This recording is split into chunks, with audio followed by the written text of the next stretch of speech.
Olá, saudações, sejam bem-vindas, sejam bem-vindos. Vamos falar então de, mais uma vez, parte 2, o jogo das contas de vidro, as bolinhas de gude aqui do espírito, né, como diz o Jogos Intelectuais.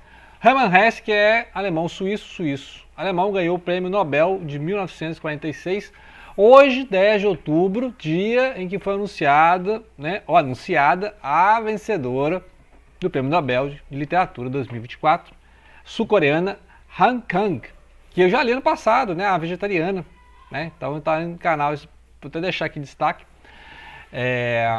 na descrição, a vegetariana, que é um interessante, né, assim, um romance tanto quanto perturbador, e aí ganhou, né, 53 anos, já ganhou o Nobel, pra você ver, e o Murakami, né, até agora.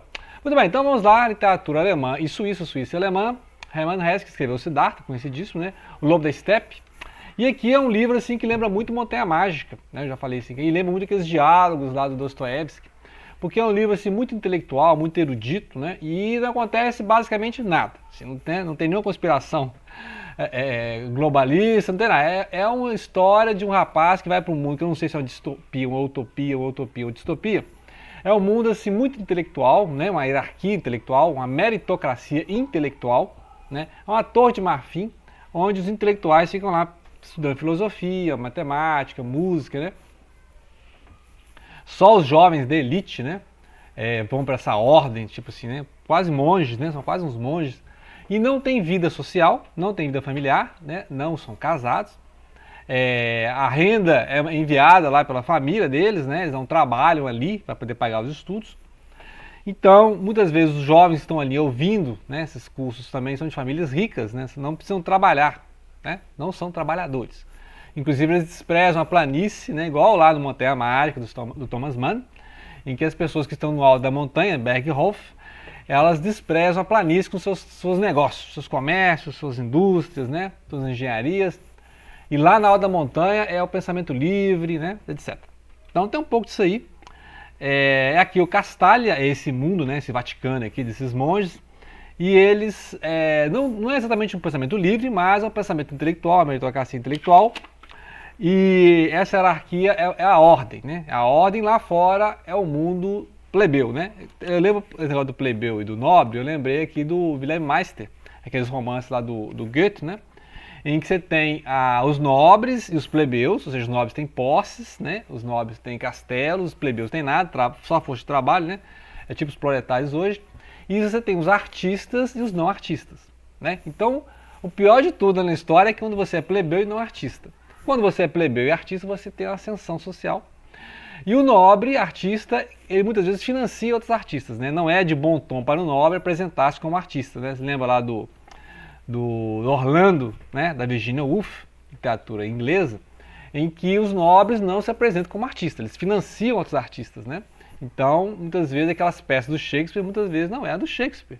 De repente algum nobre emprestou a Shakespeare, assine isso aí, mas ninguém precisa saber que é eu não, né? Não é de bom tom para o nobre assinar peças teatrais, ainda mais naquela época, né? Século XVI e tal.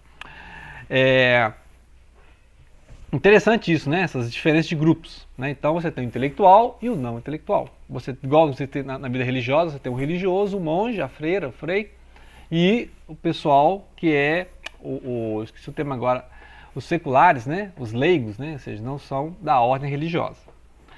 E então esse grupo de intelectuais aqui vão ficar debatendo, né? E aí vai surgir aqui um novo personagem, que é o Plinius Designari. Designari, ele é um menino ouvinte, assim, ele não é matriculado na escola, não é interno, né? Mas ele vai lá participar das classes, né? E a família, assim, né? Família reconhecida. E aí começa a discutir, então, né? Ele fala assim, esse mundo aí de Castalha é um mundo muito, né? Ivory Tower, né? Muito Torre de Marfim, muito artificial. Vocês não têm vida social. Vocês não conhecem o mundo, a vida mundana, os prazeres mundanos, né? Então ele passa a defender esse mundo da planície, podemos dizer assim, né? Se for comparar com Montanha Mágica, em relação ao mundo, a relação à hierarquia, à ordem dos monges lá da Castalha, né? Podemos dizer assim. Então vai ficar esses debates que antes o nosso amigo aqui, o José Servo, né? Ele conversava muito com o mestre de música. Então tem vários momentos aqui de diálogo do mestre de música que é aquela linguagem do mestre para o aprendiz, né? O mestre explicando para o aprendiz, lembrando assim, olha, eu sou o mestre hoje, mas eu já fui jovem, eu já tive dúvidas, eu já tive inquietações, desassossegos, né? Eu já vacilei na fé, podemos dizer assim, né? E lembra muito aquelas conversas lá do Alexei Karamazov com o Zósimo, né? Aquele monge lá, o mestre espiritual do Alexei, o Alyosha, lá no Dostoiévski, os irmãos Karamazov, né? Então você vê como é que os livros vão se costurando, né? Então é um livro que você tem que estar preparado, Montanha Mágica, já falei do Doutor Falso, Thomas Mann também, né? Aquela ideia da biografia, porque isso aqui é uma biografia, alguém está escrevendo a biografia usando as cartas, né, os poemas, os ensaios escritos pelo Joseph, né? Servos, né? Vamos dizer assim, o José Servos, é o Kinert, né? Kinert, Joseph Kinert, né? Que seria certo. Então tem muito disso, né? As conversas, para que o José Servos continue mantendo as conversas com o colega lá, né? O ouvinte mundano, ele precisa ter força entre os próprios mestres, né? A autorização dos próprios mestres para manter essa amizade lá, essas conversas, essas discussões, né? E precisa meditar mais. Então o mestre de música fala só, né? Então quando você está com dificuldade, você medita mais, né? E aí esse mestre lembra quando era jovem que ele tinha um professor de música, um conselheiro musical também, que ele aprendeu a valorizar a meditação e tal. Então é um livro todo sobre vida intelectual, né? Com a vida espiritual, intelectual aqui, tudo se confunde no sentido de construções intelectuais, não de produção intelectual, no sentido de criar música, por exemplo. Esses estudantes aqui não são incentivados a criar sinfonias, a criar música, a criar obra de arte. Eles são incentivados a estudar e entender as obras de arte. Então, eles não são ensinados aqui a ser Mozart, Beethoven, né? Não, são até desaconselhados, né? Eles são intelectuais, eles não são artistas, né? Então, aí, inclusive, o desenhar aqui, ele fala, vocês aí ficam aí só estudando partitura musical, mas vocês não compõem nenhuma sinfonia, vocês não fazem nenhuma sonata, né? Então, é essa diferença que tem do mundo da universidade com o mundo aqui, né, de fora da universidade, a sociedade, né, no comum, que conhecimento universitário não sai de lá, né? Então a gente vai lá, ótimas teses, né, e dissertações, mestrados sobre Clarice Lispector, Fernando Sabino e tal, sobre os prêmios Nobel e tal, mas não chega no povo, né? As pessoas mal estão lendo blog, né? As pessoas mal estão vendo vídeo na internet, imagina ler uma tese, né? Um mestrado e tal. Então fica essa diferença, esse abismo aí entre a vida intelectual, universidades públicas, inclusive, né? Não vou falar das particulares, né? E a sociedade, porque fica lá o grupo de intelectuais, né? No seu mundo, conversando com intelectuais, fazendo palestras para intelectuais, escrevendo textos para intelectuais, professores lendo aluno, aluno lendo professores, e aqui mesmo, na sociedade, as pessoas não têm acesso a esse conhecimento, né? E as pessoas não estão interessadas também não, né? Vamos ler um romance aqui, tá beleza, né? O enredo básico do romance, mas não vai querer saber o que é quem foi Thomas Mann, outro livro do Hermann Hesse, né? O que seria a escolástica, um cara fala assim, vocês são muito escolásticos, o que é escolástica, né? Aquelas discussões, né? Os pais da igreja patrística, né? O Santo Agostinho, o São Tomás de Aquino, né? Então essas questões aí, e esses debates são reais, porque é aquele debate em que um transforma o outro, né? Então, por exemplo, o Joseph aqui, ele não conhece a vida mundana, porque ele, né, ele foi estudando e chegou a ser esse grupo eleito, ele não conhece a vida mundana, não é casado, obviamente, ele é um intelectual. E esse desenhar, né, o Plínios, né, vou falar de Plínios, ele fica defendendo a vida mundana, né? E aí o Joseph começa, né, a perceber como é que é a vida mundana. E ao mesmo tempo, Plínios, que fica atacando a escolástica, ele quer ser um escolástico. Ele conhece, né? Ele conhece as discussões filosóficas, né? Por mais que ele ache que a filosofia, vocês fiquem nesse castelo, né? Esse castelo de cartas, essa torre de marfim, mas ele reconhece, né? Então, se ele pudesse mesmo ter uma permissão, e ele fala que vai ter permissão, de estudar lá como interno. Então, ou seja, eles se modificam. Acabam que aquele que é mundano quer conhecer o mundo escolástico e aquele que é escolástico tem interesse em conhecer o mundo mundano, né? A gente não sabe se em algum momento o Joseph, né, ou José, vai, né, para a planície, igual lá o Hans Castorp, né? Lá no Montanha Mágica, o Hans Castorp, ele desce do Berghof, né, para a planície para participar da guerra, né, que é o final da história.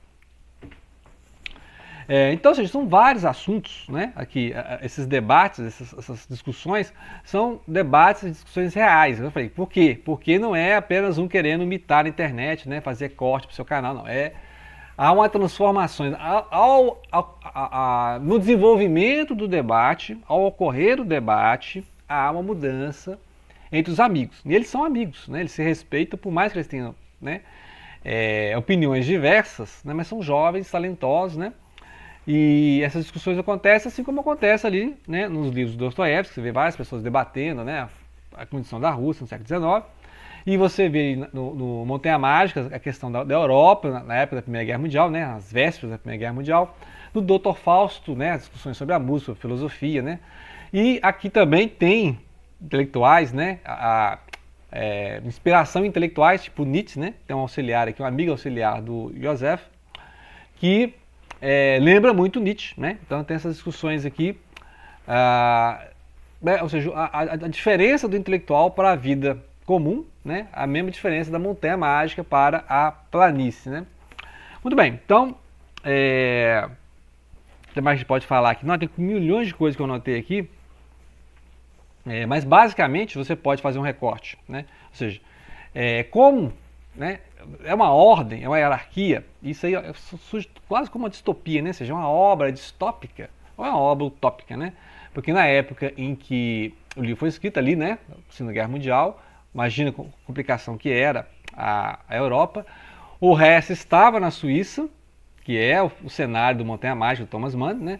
E a Suíça estava neutra. Então a Suíça é como se fosse uma torre de marfim na Europa ali também, né? Ou seja, é uma utopia no sentido de que uma sociedade que seja plenamente intelectual, né? O cultivo do espírito, no sentido de conhecimento, sabedoria, enquanto que o mundo todo está na planície, ou seja, o mundo todo está na guerra, né? Será que essa é a mensagem do Hesse aqui, né?